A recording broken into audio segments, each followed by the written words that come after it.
I'm Paul Seago. This is Cinema for Cynics. When you're having a long conversation about movies, it's hard to avoid turning the conversation toward the Alien franchise, and for good reason. It's captured the cultural imagination in a way few film franchises can. It's a franchise that couldn't be closer to my heart, as it's home to my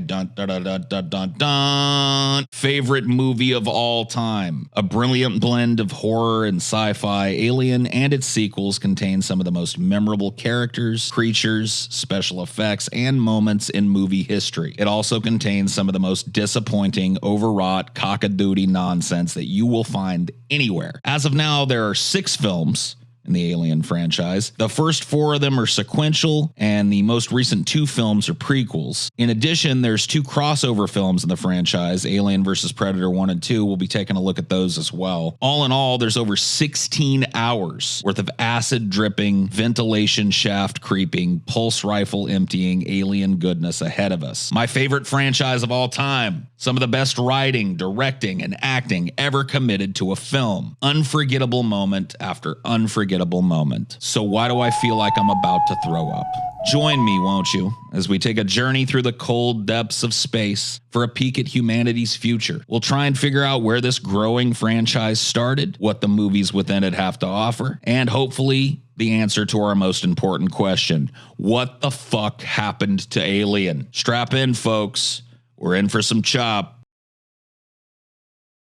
Alien, 1979. We start with a quote. Screenwriter Dan O'Bannon put his finger on the problem. What has to happen next is the creature has to get on the ship in an interesting way. I have no idea how, but if we could solve that, if it can't just be that it snuck in, then I think the whole movie will come into place. So in the middle of the night, I woke up and said, Dan, I think I have an idea. The alien screws one of them. It jumps on his face and plants its seed. And Dan says, oh my God, we've got it. We've got the whole movie. Screenwriter Ron Shusett. Director Ridley Scott's masterpiece had a rocky start, to say the least. First pitched to studios as Jaws in Space, the original Dan O'Bannon script went through a slew of rewrites, complete tonal changes, and possible directors before finally landing in Scott's lap. Now, Ridley Scott was a young director, having only directed one film, 1977's The Duelist, but 20th Century Fox was absolutely thirsty for sci-fi properties at the time. 1977's over-the-top success story, Star Wars, maybe you've heard of it, had studios clamoring to cash in on audiences' newfound lust for space drama. Ridley, however, was determined to emphasize the horror in Alien rather than the sci-fi, and 20th Century Fox fought him every step of the way. They thought that artist H.R. Giger's brilliant and iconic creature designs were too grisly for audiences at the time. They thought the movie was too dark, too violent, and just too scary. They were, of course, wrong, as they usually are. When it released in 1979, Roger Ebert found himself, as usual, on the wrong side of history, calling the movie a real disappointment and basically just an intergalactic haunted house thriller set inside of a spaceship. Audiences, to say the least, did not agree. Alien grossed an estimated $203 million at the global box office. Now, adjusting that for inflation, it's like $830 million today. The movie went on to win numerous awards, including an Oscar for Best Special Effects. Look, a copy of Alien now resides in the United States Congressional Library due to its being, quote, culturally and historically or aesthetically significant. So, in other words, Alien was a total success in every sense of the word. So what's the premise? Well, for all of his out-of-touch, snobbish nonsense, Roger Ebert was right about one thing. Alien really is a haunted house film set in space, and it works brilliantly. We follow the crew of a futuristic towing vessel, the Nostromo, as they make the long haul back to Earth, loaded down with all this raw ore. The crew is edgy and agitated after their long tour of duty, and that underlying tension sets up one of Alien's strongest points. The crew is introduced to us via a series of conversations that feel extraordinarily authentic. You can feel the history between these people, the camaraderie and the frustration that build up when a group is locked in together for an extended time. It doesn't feel scripted. See for yourself. What? Why don't you just fuck off? What? Our main character is Warrant Officer Ellen Ripley, and let me just say that Sigourney Weaver's performance of this character is one of my favorites in cinematic history. We'll talk more in depth about Ellen as we go along, but in Alien, she's introduced to us as kind of a hard ass, a stickler for protocol, not entirely well liked among the crew. She puts the mission before anybody's feelings. She's present during the times that the crew fraternizes, but she remains detached from them due to her strong sense of responsibility and duty. A distress signal in deep space leads the crew to a crashed alien freighter on the remote planet of LV-426. When they land to investigate, they discover a clutch of what appear to be alien eggs. One of them hatches, births this horrible spider thing, and attaches itself to the face of Kane, one of the crew. Against Ripley's wishes, the crewman with an alien attached to it is allowed to be carried on to the ship, violating pretty much every decontamination protocol that there is. What happens next is better watched than described. Yes, I read you. The answer is negative. In the hatch. Turns out they brought more than an injured crewman on board, and soon the civilian crew are faced with an enemy that none of them are prepared to meet. The xenomorph now stalks the bowels of the Nostromo.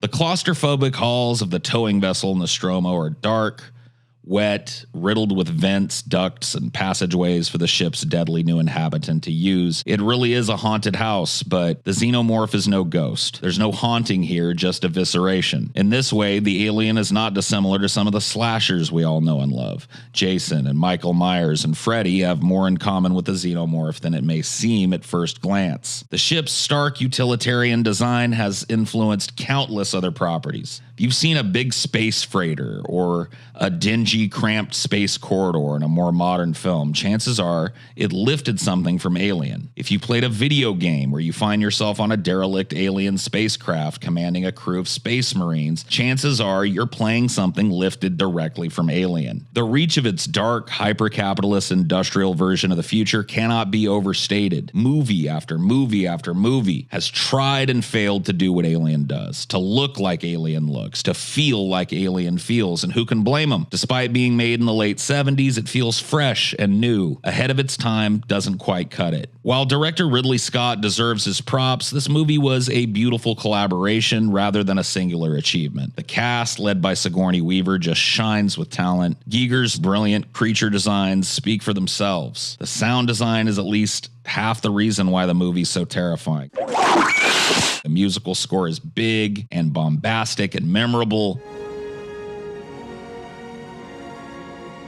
but it knows when to disappear so we can hear the drops of water and the hollow clang of footfalls and the heavy breathing of one of the ship's terrified inhabitants. The practical effects stand up today and, in my opinion, outright beat most modern CGI-driven action spectacles. Calling this a strong start for the franchise is really selling it short. Alien is utterly badass. If you haven't seen it, do so. I guarantee if you have a fucking brain in your head and a heart beating in your chest, you'll love it. It doesn't fuck around with your time. Every moment feels vital, every shot indispensable, every line critical. The airlock is open. Okay, Ripley. It's a masterpiece of suspense, atmosphere, and pacing. These sequels and spin-offs that we're covering tonight have some impossibly big shoes to fill. Aliens. 1986. Despite fans' obvious enthusiasm, they had to wait 7 years for another entry in the Alien franchise. Young screenwriter James Cameron, hot from his blockbuster success The Terminator, was keen to write and direct the next chapter in the Alien universe. Fortunately for all of us, the studio accepted his offer.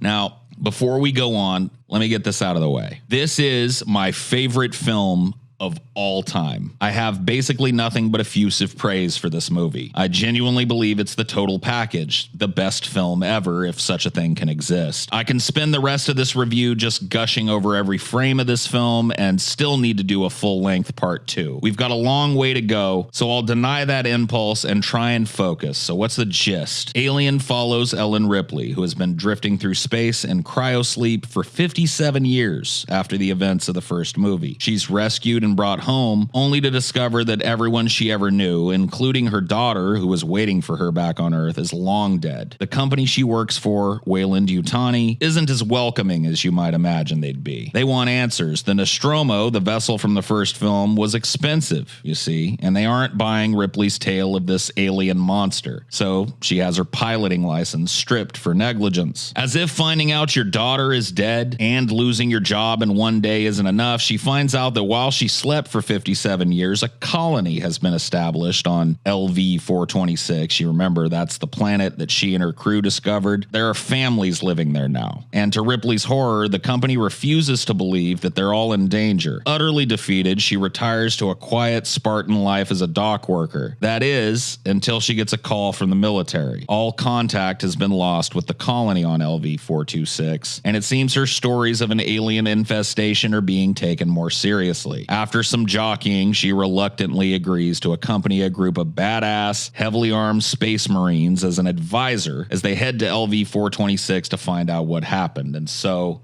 the nightmare begins. I guess I'll try and distill down the main reasons why this movie has attached itself to my mind like this face hugger and implanted its slimy green alien ovum into my soul. The broad strokes, people, the big picture, okay? First and foremost is the character of Ellen Ripley. Feminists, take note, this character should be one of your icons. This character just exemplifies what it means to be a strong woman. I think that may be what kept me coming back to Alien as a child. I've always associated Ellen Ripley with my own mother. Her determination to succeed, her defiance in doing a job that most men would find challenging without bragging about it, her fierceness in protecting those she cares about, her unerring sense of duty, her willingness to break rules and do what's right. My mother is all of those things. Ellen Ripley is all of those things. She's feminine, but she's not weak. None of these badass Marines would stand a fucking chance without her, pulse rifle or no, and they soon learn it. She's a natural leader and tactician, not a military expert, mind you, just someone with the gift. Above all, she'll never stop. She cannot be dissuaded. Once she's decided something will be done, it's done.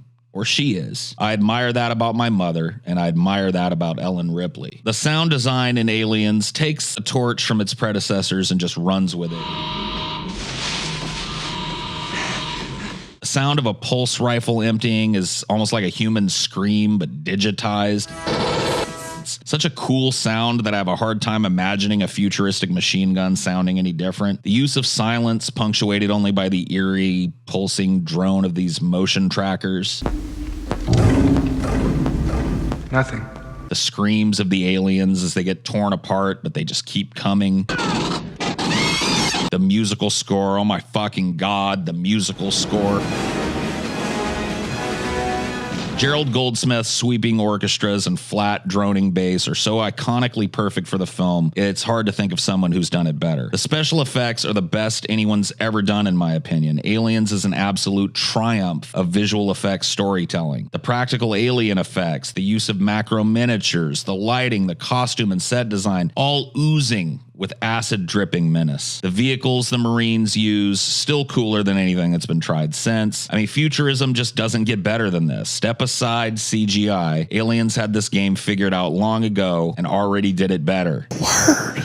To go into too much detail about the plot, once again, would be a disservice, but in a nutshell, the Marines are horribly unprepared for what awaits them at the atmosphere processing unit on LV-426. They are stranded, picked off one by the army of beasts within. And if that isn't enough, the unmaintained nuclear core that powers the facility, yeah, that's in meltdown. Truly hopeless place to be. I'll wrap this up by talking about the ending. The final 20 minutes of Aliens are some of the finest ever committed to film. Get away from her, you bitch! The tonal shifts, the dark brooding atmosphere, the unrelenting pace, the arc of Ripley's desperate struggle to rescue a little girl and escape LV-426, and all of its terrifying inhabitants. This is how endings should be done. The Queen Alien herself is, in my opinion, the finest example of practical effects movie magic ever. Not to mention one of cinema's all-time greatest villains. She's terrifying, full of expressive emotion, yet she's still so hideous she's hard to look at. She inspires inspires a revulsion in people that comes from something that's deep inside of us, that thing that makes our hearts race when we see a snake out in the wild, or causes us to recoil when we lift up our toilet seat and find a glistening black widow on the lip of the bowl. Aliens is a work of genius. It easily could have been a cheesy spectacle action film or a ham-fisted attempt to recapture the creeping dread of the first Alien, forgotten to the shitty movie waste bin of time. Instead, well, here we are. Here I am, 20 years after I first saw this film, comparing it to every other movie I see and finding that they all fall short. I'm not going to further recap the plot of this film. Either you've seen it and you don't need that from me, or you haven't and you should be on your way to see it now. Alien 3, or Alien to the Third Power, 1992. Another 6 years passed before we got another face full of facehugger, and by that time, the first two films had achieved truly legendary status. Everybody had seen them, everyone wanted more. Expectations really couldn't have been higher, and that is almost always a dangerous thing. It can often lead people to overlook the positives in a film that fails to live up to its predecessors. Such is the case with Alien 3, or The Third Power, or whatever. The movie was marred by controversy from the start. Both Ridley Scott and James Cameron were offered the director's chair, but they declined. Ridley wanted the third film to explore the origins of the xenomorph species, and Endeavor ruled too expensive by the studio at the time. As we'll see a little later, Ridley isn't done with the franchise or that idea quite yet. Did you hear that? What was that? Never mind. The most important job went to then first-time director David Fincher, who has actually disowned this film. He walked out before final editing began, claiming studio interference and budgetary constraints had ruined it. I'll just say it. David Fincher isn't alone. A lot of people really hate this movie and would like to forget it. The first two films have an 8.5 and an 8.4 on IMDb, respectively. I think those scores are a tad low, but Alien 3's 6.4 is ridiculously low in my opinion. So what happened? Why is this movie so hated? Once again, Ellen Ripley finds herself in an escape pod, this time due to a fire that breaks out on the Sulaco, the military vessel that she and the two survivors of LV-426 escaped on. Her escape pod crash lands on Fiorina 161, which is a supermax prison planet at the ass end of space. While she awaits rescue, she becomes the planet's only female resident, a fact that, as you might imagine, agitates the inmates a bit. As it turns out, Ripley brought a little more than herself to Fiorina 161, and soon the inhabitants of the prison are stalked by a familiar terror. So why the hate? I think it starts,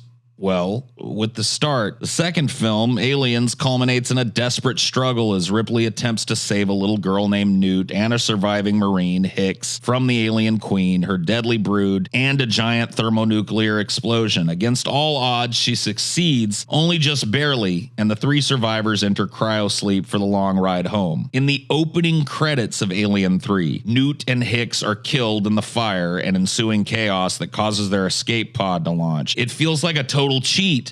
All of that struggle, all of that pain and misery back on LV-426 is for naught. The people Ripley fought so mightily to save aren't even given a proper send-off in 3. We learn they're dead as the name of the fucking key grip and caterer are scrolling across the screen.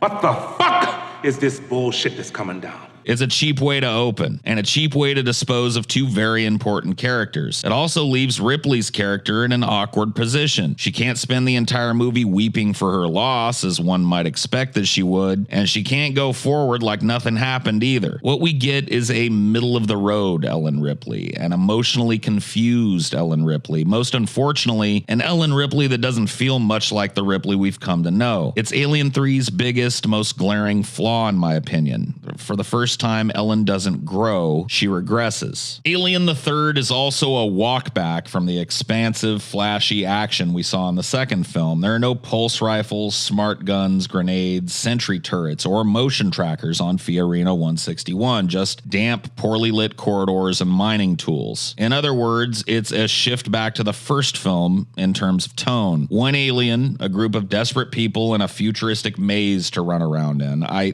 think this is another reason people hate Alien 3. They wanted more guns, more space marines, more aliens, more queens. And while I don't blame them, I can't say that I agree. I think that returning the franchise to its roots was a good idea, and a lot of it really works here. Despite its budgetary concerns, Alien 3 manages a moody atmosphere that harkens back to that first film setting, the Nostromo, without feeling like it's plagiarizing. The prison on Fiorina 161 is a great way for the cat and mouse dread of a single xenomorph on the loose to play out. The characters involved also distance Alien 3 from its predecessors in a pretty brilliant way. These aren't straight and narrow crew members, nor are they badass space marines. They're rapists and murderers and sociopaths and psychopaths. It makes their ragtag efforts to fight the alien feel different than we've seen before, and it adds an element of leering menace to their interactions with Ripley. The overarching tone of sexual tension might have ruined this film. Instead, it lends a great element, a fresh plot point in a franchise that up until now hasn't really dwelled much on sexual politics. Unfortunately, despite these positives, Alien 3 fucks up one of its most important characters, the titular alien itself. While the first two films are practical effects masterclasses, Alien 3 unfortunately was made in that dark year of 1992. CGI had reared its ugly, mostly shitty-looking head, and our xenomorph is one of the early casualties. While there are some great practical alien puppets used for these close-up shots, our full-body alien shots are now disappointing,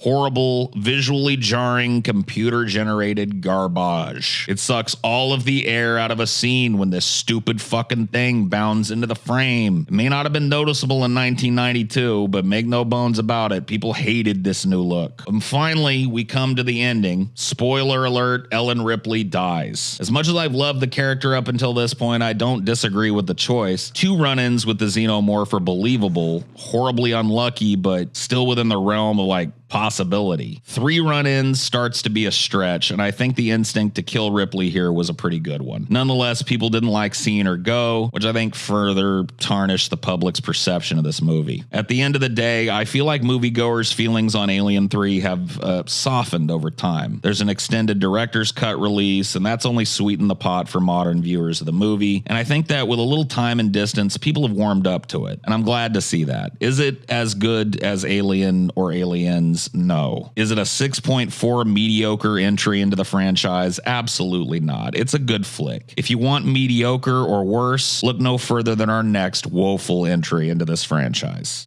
Alien Resurrection. 1997. Those of you that hate Alien 3 would probably do well to skip this entry outright. In fact, if you're a fan of the franchise up until this point, I'd caution you to just avoid this film. Alien Resurrection is nothing short of a complete cinematic disaster. So let's start here with this director's cut opening scene of the movie, a scene that wasn't included in the official release of the film, but does a fine job of illustrating the complete tonal failure that is Alien Resurrection. We start with what appears to be a xenomorph, but wait, as we pull back, it's just some shitty bug.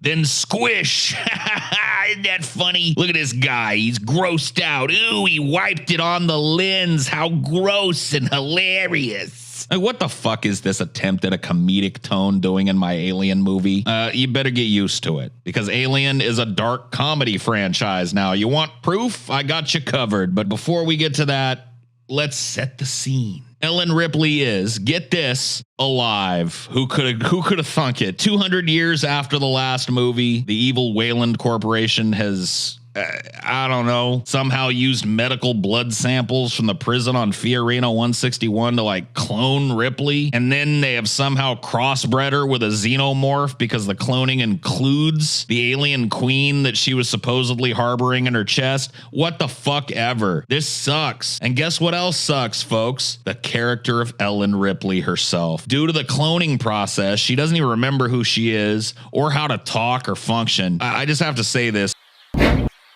Sigourney Weaver is an incredibly talented actress, and this is the worst work she's ever done. Take a look at Ripley learning to speak again. Fork.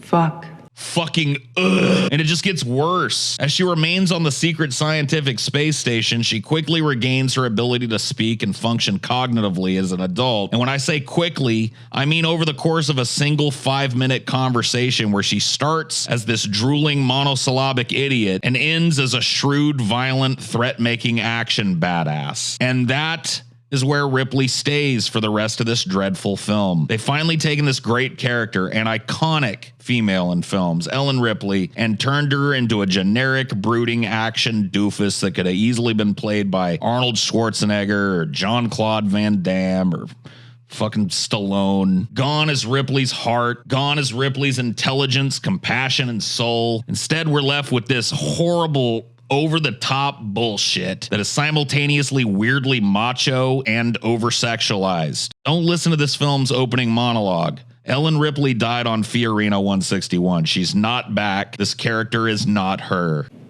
Fuck. To add to the tonal nightmare, we have this guy, leader of the secret research base and original member of the fucking Three Stooges. He feels nothing like a ruthless military man running a clandestine research base. He pulls wacky faces, he crosses his eyes, and he blusters his way through a role that's clearly meant to make you laugh, but it won't. I see. Stupid me. Of course. Colonel Klink isn't alone, though. A wacky group of mercenaries joins the fun at some point, led by a ridiculously miscast Ron Perlman. Again, the wackiness layered over his brooding, one-dimensional action guy character feels totally out of place in this film. Does that compute? Fucking Winona Ryder is here, too, in a role she just feels lost in. A sad, tentative performance marred by a weird sexual tension with the clone of Ripley that's never explored in an interesting or sexy way. What the fuck? Did you hear that? Are you hearing this?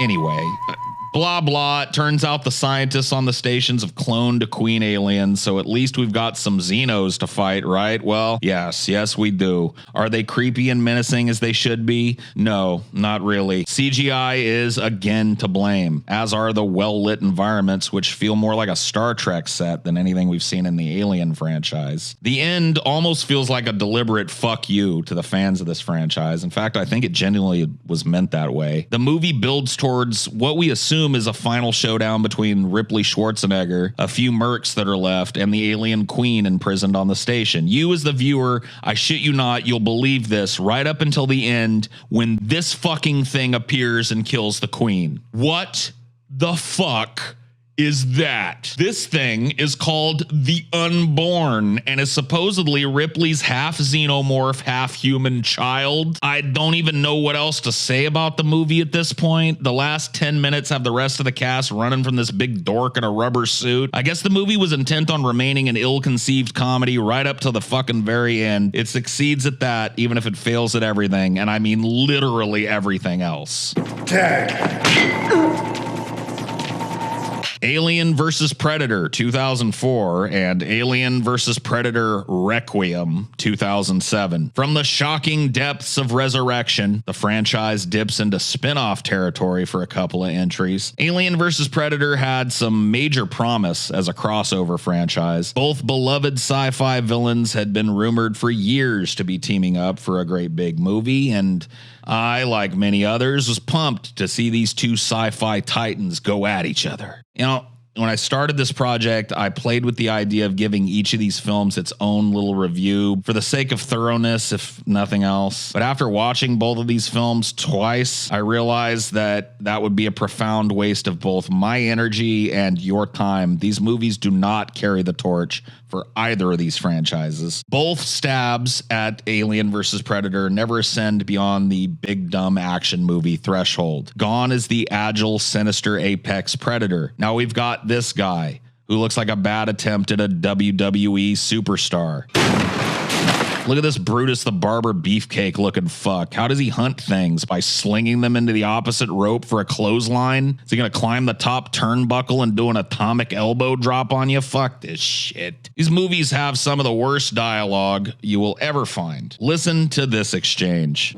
This pyramid, it's like a prison. We took the guards' guns, and now the prisoners are running free. To restore order, the guards need their guns. Are you kidding me? Somebody wrote that and it somehow ended up being shot and used in the movie. Need I say more about these piss poor cash-in films? There are aliens running around and a flimsy plot line that hints at aspects of the earlier films, but that's where the alien ceases. Disappointing doesn't work here because in order to be disappointed by something, it has to try and please me but fail. Neither of these movies comes close to scratching that exterior. Do I have anything nice to say about either film? Well, I guess I'd rather watch one of them before I'd watch Alien Resurrection again. Is that a compliment? To be honest, it wasn't meant as one. Prometheus. 2012. The series got a much needed 5-year break before Ridley Scott finally got his wish, a movie exploring the origins of the xenomorph and the mysterious race of engineers who seem to be connected to them in some way. If Ridley had his druthers, we would have gotten this prequel instead of Alien the Third, but it took the studio 20 years to finally hand him the money he needed to do it what he considered to be properly. Let me just get this out of the way at the start. Say what you want about Prometheus, but Ridley Scott spent that fucking money, man. He spent every dime. To reveal a little bit of behind the scenes thought on this long franchise review, I really envisioned that Prometheus, despite its many problems, would be a welcome respite after the tragic downward slide the franchise took after its third entry. I watched it again for this review, twice actually, for the first time in 8 years. I was wrong. There really is no respite here for the weary. Just an expensive, iced out piece of fucking shit movie. But Paul, Prometheus is so deep, it explores so many interesting philosophical ideas. Shut up. It sucks. Before we get to why it sucks, and let me reiterate, it really does fucking suck. Let's lay out some positives. It is, at times, pretty gorgeous to look at. I mean, it's a Ridley Scott movie, so that's to be expected, but even in that context, it bears mentioning. If all you want is eye candy, you'll find plenty of it sprinkled around in Prometheus. The alien landscape, the opening scenes of this primordial Earth, the slick utilitarian design of the ship and its various crew quarters, the dark, foreboding innards of the engineer facility. That's a spicy meatball. The music is good too.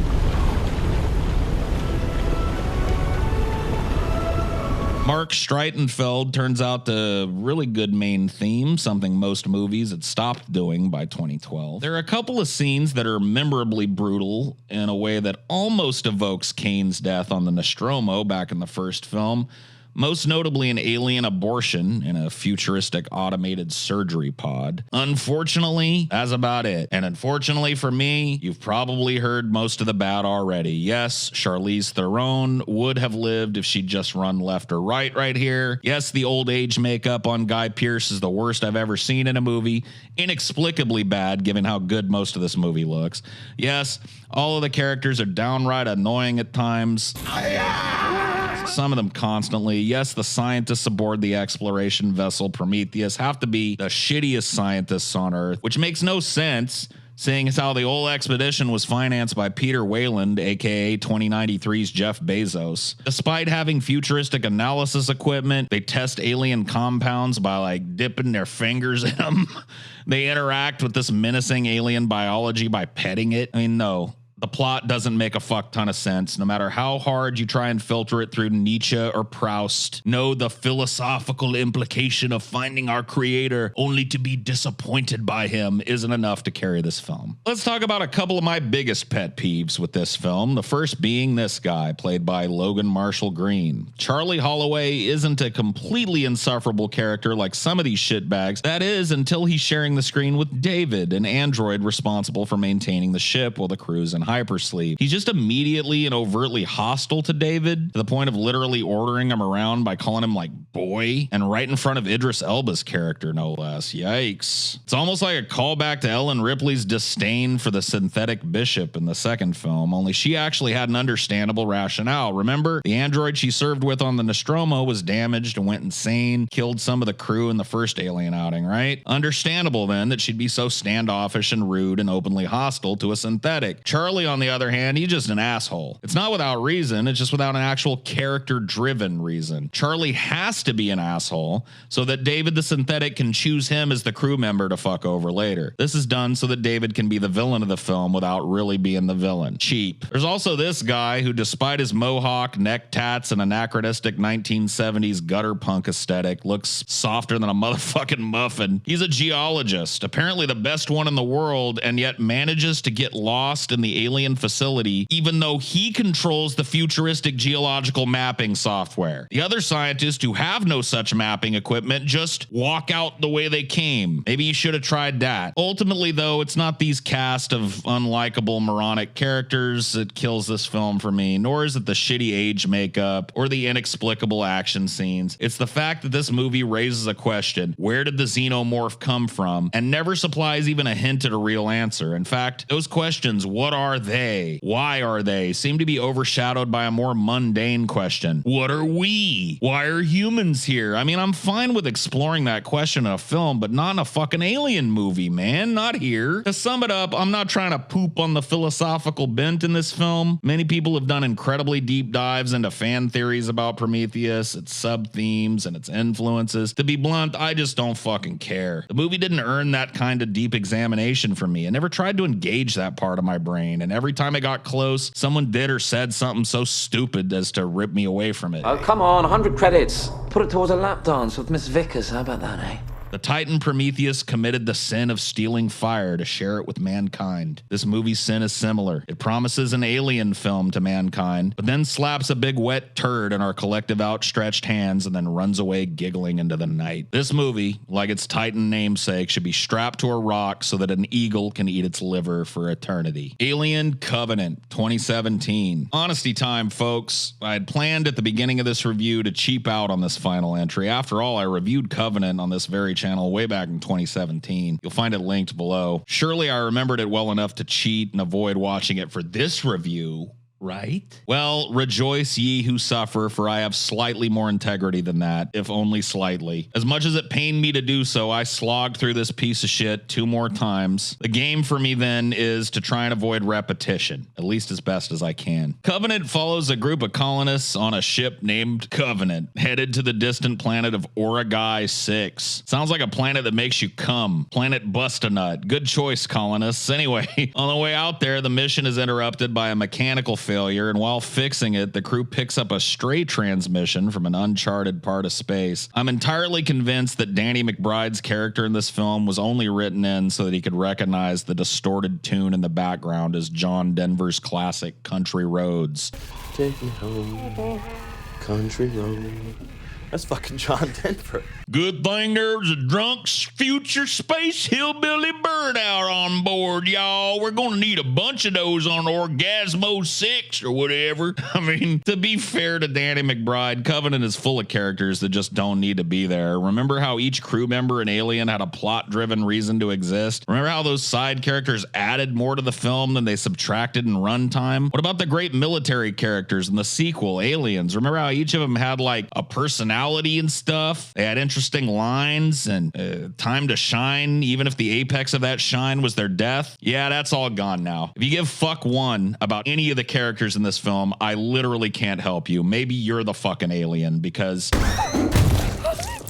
there is little to nothing human in this film. Not really. I'll take this time to correct something from my previous review way back when. You see, back then I claimed this movie overused the someone's spouse dying heartstring tug trope. Those of you that haven't seen my earlier review of this film still know what I'm talking about. The cheap emotional manipulation of introducing a couple that loves one another and then killing one of them. I said back in 2017 that Alien Covenant pulled this cheap trick a totally inexcusable 3 times over the course of the film's events, but hey, as it turns out, I was wrong. It's actually 4 motherfucking times. 4 times. Yeah, apparently this dude and this dude are married, or at the very least life partners. How are we to know that in the film? Blink and you'll miss it. During the first scene where the colonists are attacked by the aliens, he cradles his dead love's head and calls him light of my life. 10 minutes later, he, like everyone else in this movie, has pretty much moved on. Why sneak in a gay relationship only to bury its existence in a frenetic action scene? Why pull the death of a significant other cop out an astonishing 4 times? Ask Ridley Scott. Apparently this was his ultimate vision for the Alien franchise. Pretty much gone is the dread, the menace, cool action that these films were born in. Gone is the creeping fear of the unknown, the insect-like horror of the xenomorph. Gone is the mystery that made them so frightening in the first place. If Prometheus and Covenant are the answer to the question, why do the xenomorphs exist, then I can say wholeheartedly that the question should have never been asked. This movie is high as fuck on its own philosophical farts.